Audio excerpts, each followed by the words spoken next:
Life in a world that keeps changing. Think that it's progress you're making.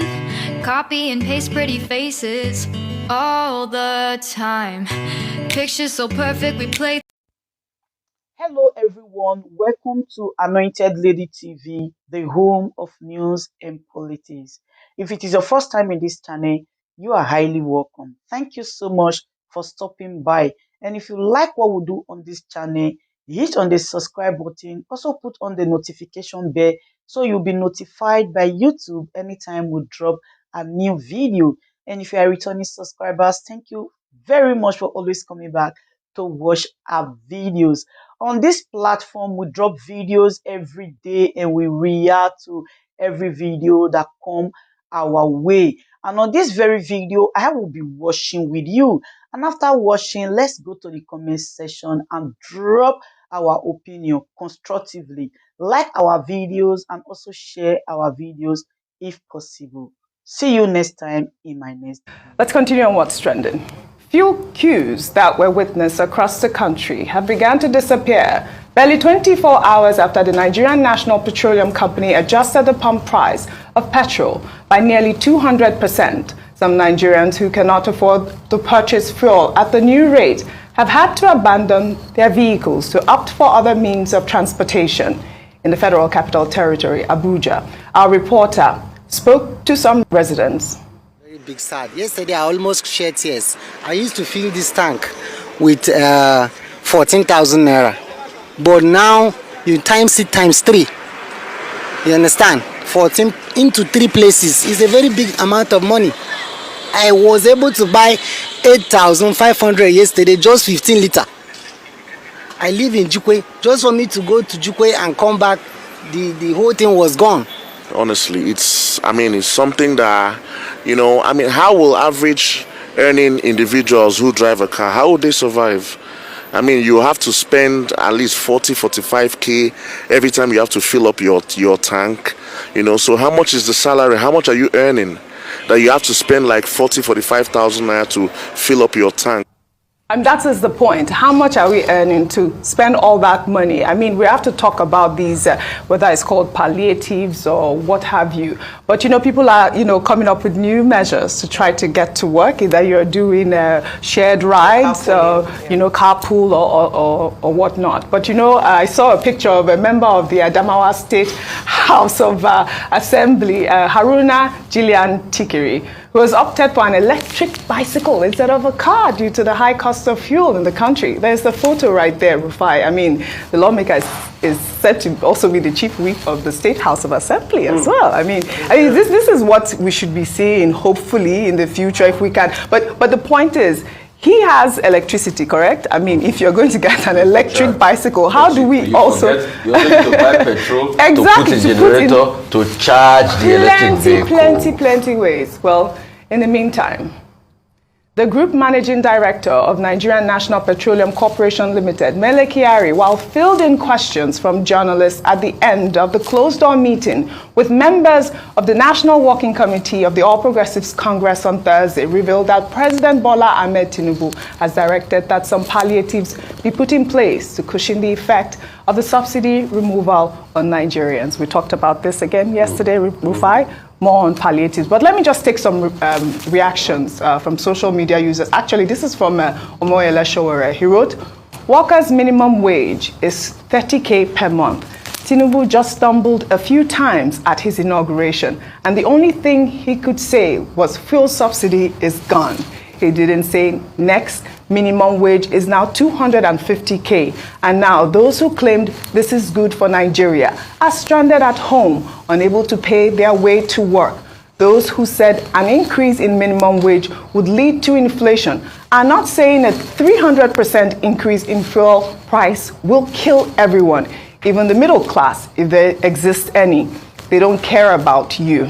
Well, he's always been against subsidy removal, Moyela Showore. Let me take Daniel Buala's tweet.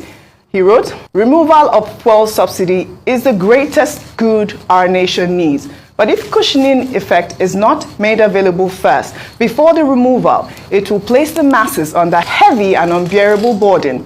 Secondly, if there is no well-defined and workable reinvestment plan in transport, education, healthcare, and infrastructure, which naturally benefit the poor, SMEs, drivers, and middle class, who are the engine of our economy, then the whole thing will become another scam, from one racketeer to another. Well, in the meantime, the president of the Petroleum and Natural Gas Senior Staff Association of Nigeria, Festus Osifo, was on our nightly news program Newsnight on Thursday. He spoke about why the federal government has failed to remove subsidies over the years. Different government, they subsidize different products. So for us, we don't have problem if government wants to subsidize a product for its citizens. But the excuse that they have given over the years are the fact that when they bring in this product, that there are leakages, that across the borders, that most of these products are smuggled out as a result of arbitrage. They have put this forward, but we told them that is why you are government. The function of government, I mean, government is not a tea party. Government is a call to duty. So you must be, you campaigned and you told the people that you want to protect them and you want to make the economy grow. So if you do that, at the end of the day, you should go and protect your borders. These were part of the conversations Labour have had over the years, that you cannot transfer your inefficiency to the citizens or to the masses. All right, Rufai, over to you quickly. I mean, I feel very sad for the people that can't go to work, that are stuck in all of this. And my heart goes out to everybody out there. I got a very damning message this morning. Somebody from Benin, I showed you that message. Yes, and it was very sad. He said since this happened, his child has not been able to go to school. The truth has to be told. This is the ripple effect of what we're saying. And the problem is the fact that because of the lack of planning, we did not put forward the palliatives. And what are the palliatives? The palliatives could be in terms of reducing transportation costs. The palliatives could be in terms of ensuring that people get to work on time. So I'll give you some quick palliatives. At this point in time with this, we could start with the Lagos state government. They have a lot of BRT buses. I think the Lagos state is about the only state that where you have still a level of control as regards state transportation. The Lagos state government, if they can make some routes on BRT buses 100 naira or 200 naira now, from the 500 or thereabout, it will go a long way. The other palliative they can put in place now is those electric buses, as much as possible, put them in.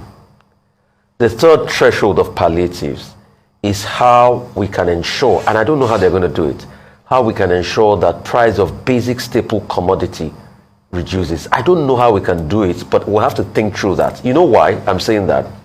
The last time we tried price control in the 80s, where we had essential commodities, it backfired because it led to another form of racketeering. Yeah, absolutely. So I don't know how we're going to go about that.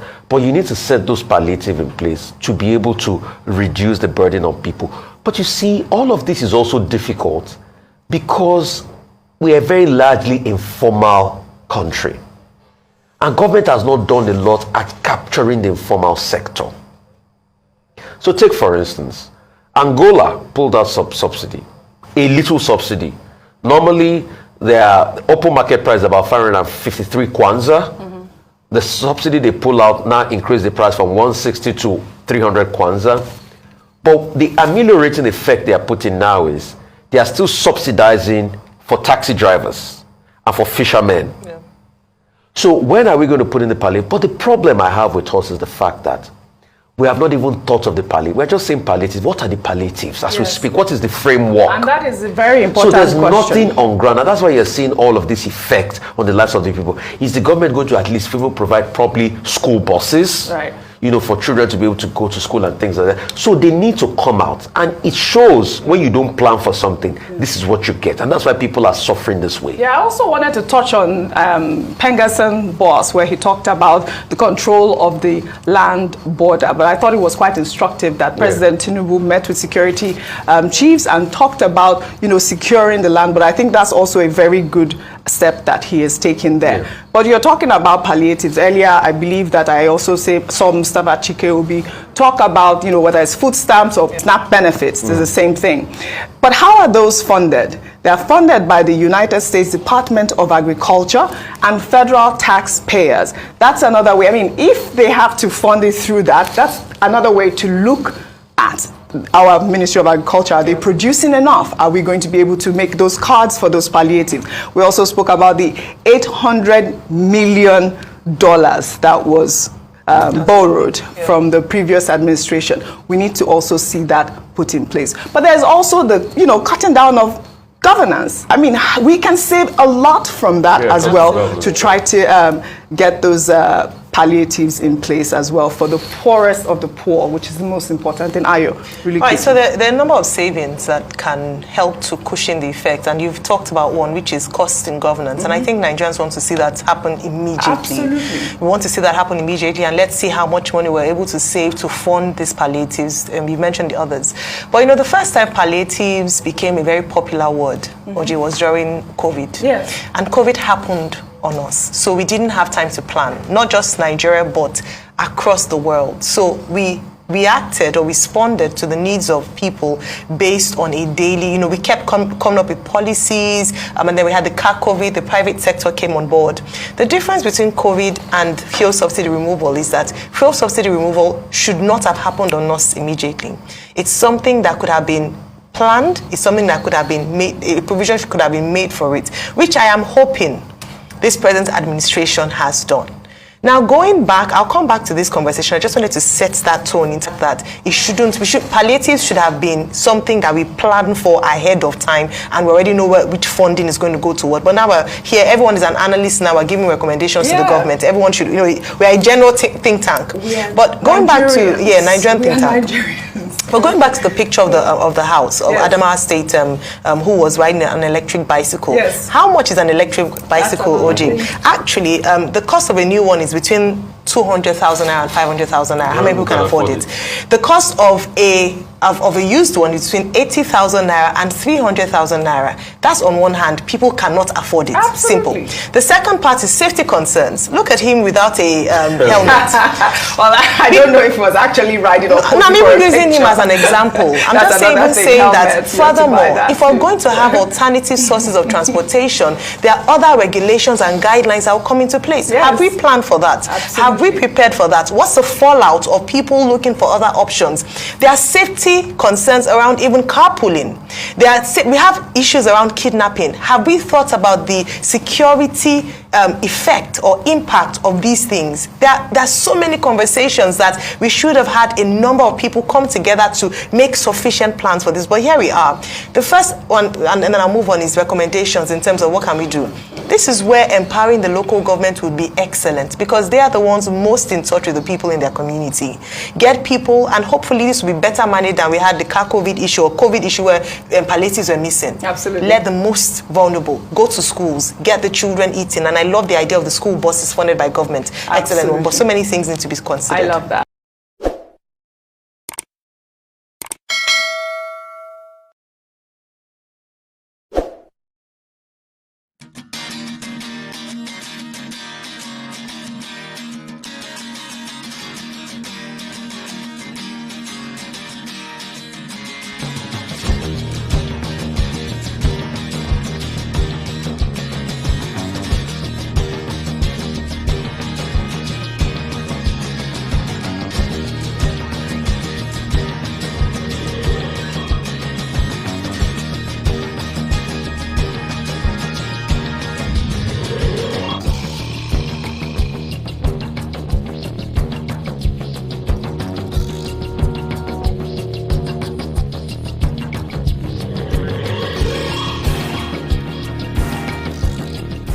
Ladies and gentlemen, good day, my brothers and sisters, my mommies and my daddies over there.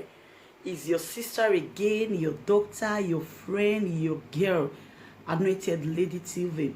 Please, if today is your first time of coming across my YouTube channel, please do subscribe for me. Subscribe and turn on the notification bell.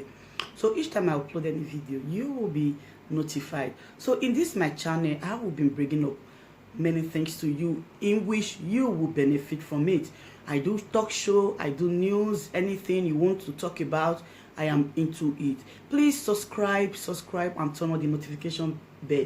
So each time I upload any video or each time I'm on live on YouTube, you will be notified. Thank you very much for always being there for me. Please do subscribe for me, and as you do so, God will richly bless you and meet your heart desire. Thank you very much. I love you all.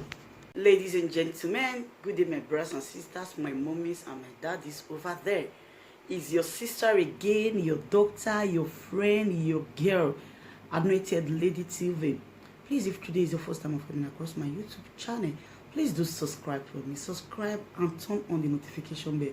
So each time I upload any video, you will be notified. So in this my channel, I will be bringing up many things to you in which you will benefit from it. I do talk show, I do news, anything you want to talk about, I am into it. Please subscribe and turn on the notification bell.